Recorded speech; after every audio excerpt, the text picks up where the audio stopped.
First and Second Continental Congress by Lizette, Emma, Anusha, and Anayeli.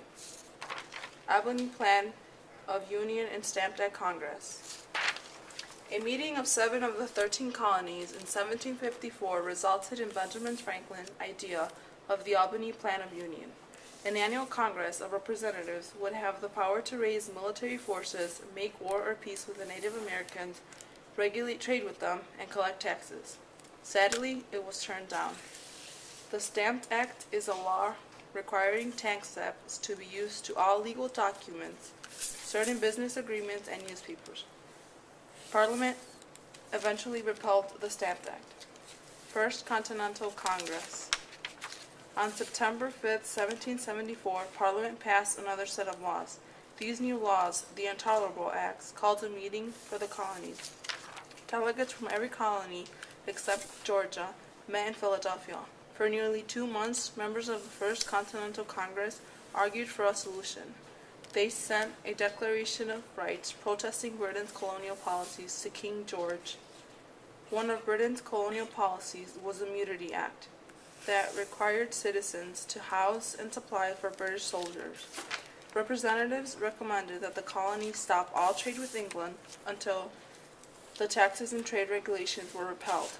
Representatives also asked for the creation of local committees to enforce the boycott.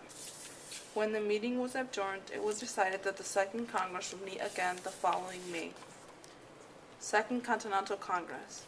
In 1774 and 1775, the British government still refused to compromise and take back the policies. When the Second Continental Congress met in May of 1975, the revolution had begun. The battles of Lexington and Concord were fought 3 weeks earlier than meant to be.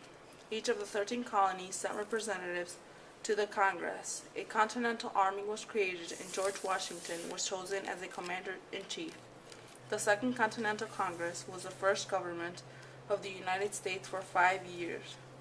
It started from the Declaration of Independence in July 1776 until the Articles of Confederation went into effect on March 1, 1781. The Second Continental Congress fought a war, raised armies and a navy, brought funds, bought school supplies, created a money system, and made treaties with foreign powers in the meantime. Declaration of Independence. More than a year after the revolution had begun, Congress appointed a group of 5 to prepare the Proclamation of Independence, which ended up being the Declaration of Independence.